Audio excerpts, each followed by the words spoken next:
Hello everyone, this is the Lost Boy, and thanks for clicking on this video. As always, there's just a ton of stuff going on in the world, including apparently the whole planet being infected by the Fortnite craze.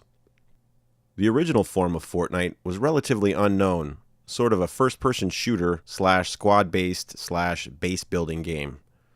After the smash success of PlayerUnknown's Battlegrounds, the makers of Fortnite jumped on the hype train and added a free-to-play Battle Royale mode. The freemium game model is one I have not had very much positive experience with, which is one of the reasons Fortnite has stayed below my radar for so long. I do have to say that the gameplay for the Battle Royale mode looks super fun for both PUBG and Fortnite. When things become that popular that fast, I generally assume it to be a product of mob mentality. But in this case, the whole last man standing mechanic combined with a shrinking map just looks like a good time. I'm actually kind of surprised no one tried something similar sooner. Another thing that I find really interesting is looking at things from a business perspective.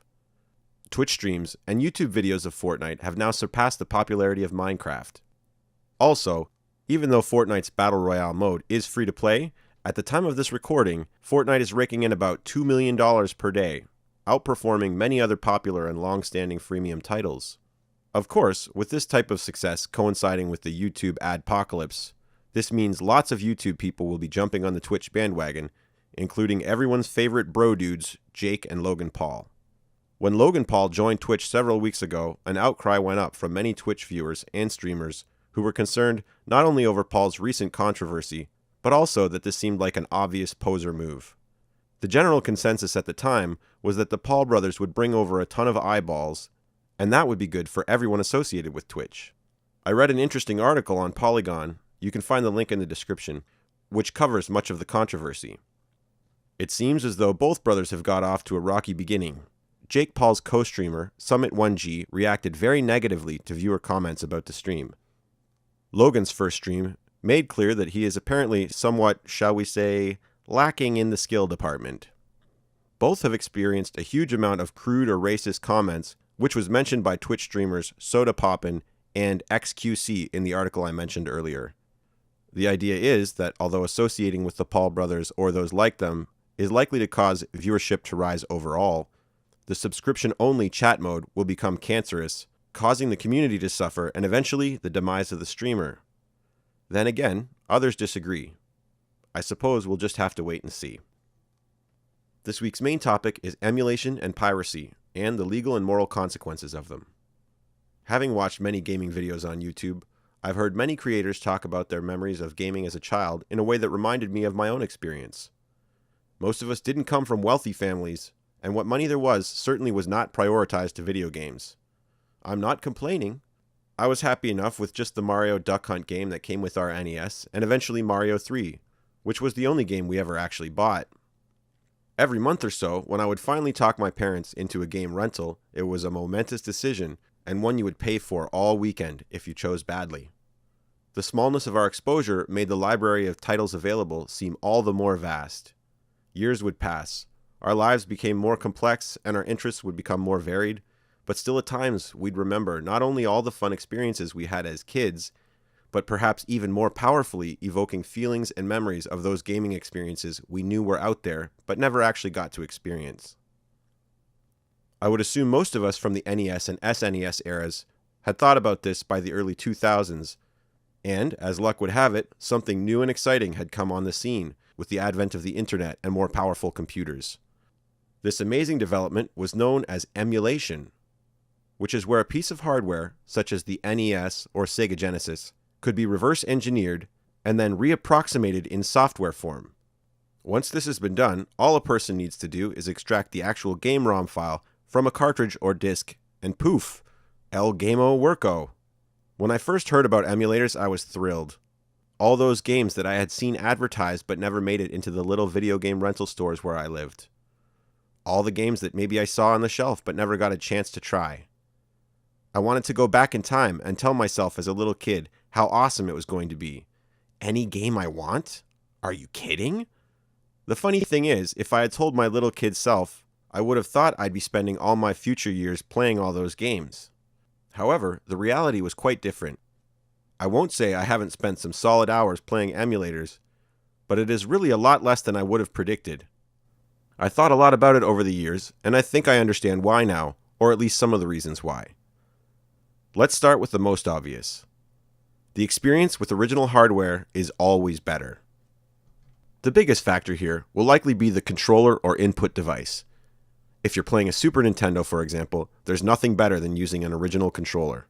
Also, although software emulators have improved enormously since the early days, no emulation is 100% accurate over all games, and it introduces lag even if it is very small. You might say, sure, but can't I just buy an SNES controller for USB? And the answer is, of course, yes. I'm sure lots of people do just that, then download the entire ROM library and are never heard from again. I never went that far. I just made do with a standard USB controller and got my ROMs piecemeal, only grabbing the ones I wanted specifically. There were a few exceptions, but for the most part, I'd only put in maybe 20 or 30 minutes into any given game before moving on to another one. In this way, emulators kind of almost seem to function more for me as a means of trying things out to see if I like them. During most of the 2000s, all of my gaming budget was reserved for more current stuff like the original Xbox and the 360. But in a big way, it's emulators that can be given the credit for reviving my interest in older gaming systems. I own 3 Raspberry Pis and have been messing with emulators since way before this user-friendly RetroPie business. But I still find that most of the time when playing old retro games, I prefer to do it on the original hardware. That brings me to the next point. With the wonders of tech never seeming to end, options have been created to allow people to game on original hardware while using non-official copies of games. There are 2 main ways to do this. The cheapest and easiest is just to order a counterfeit game like Mario Kart from a seller in China or Hong Kong. A pricier and more feature-heavy option comes in the form of something called a flash cart. A flash cart is a cartridge which fits into an original game console and allows the loading of game ROM files from an SD card, and functionally allows a person to carry the entire library of games on a single cartridge. Although, as I mentioned before, I have certainly dabbled in emulation, I have never actually gone the counterfeit or flash cart route. Why? Well, it helped a lot that the flash carts are so expensive. I think the one I was looking at for the Super Nintendo was over $200. The counterfeit ones are much more affordable, but even if you weren't worried about no battery saves or bad quality control, there is the moral issue. Those people are selling a stolen game. Some may say that it doesn't matter, that the game has been out of print for a long time, and so on.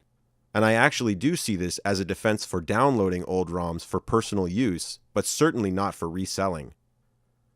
Another example is when people post ads selling Raspberry Pis loaded with thousands of games. It's sort of funny.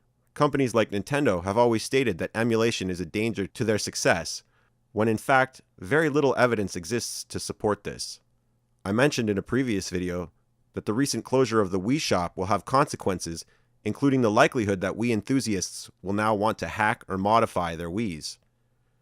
For one, you'll never need to update it again, so no worries about problems from Nintendo. For another, now that you can't re-download your digital library, you won't have access to games you bought if anything happens to your original Wii. In my view, once a company pulls its digital support and maintenance like this, it should be considered fair game in terms of hacking, modding, and emulation. The reason for this is not because I want everything for free. It's because, if a company no longer wishes to support and guarantee the infrastructure of the hardware and software it has sold to a consumer, it should remain the right of the consumer to support and guarantee that infrastructure themselves. Also, just look at the popularity of the retro game collecting scene. If people were fine with just downloading ROMs or ordering counterfeits from overseas, then why is a boxed copy of Little Samson for the NES selling on eBay for almost $3,000? The reason is that most of the people who are interested actually prefer the real thing. This is a complicated subject, and everyone may have a slightly different opinion of what's appropriate or should be allowed. I personally think in terms of emulation, there are a lot of advantages regarding the preservation of the video game art form and the ability of regular people to access them if they want to. Where it seems to cross over the line is when greedy and uncreative people see an opportunity to steal something someone else worked on and make a quick buck. People like that might feel like it's the best way or the only way to make some money, but this is a vampiric business practice in my view, and it should not be supported.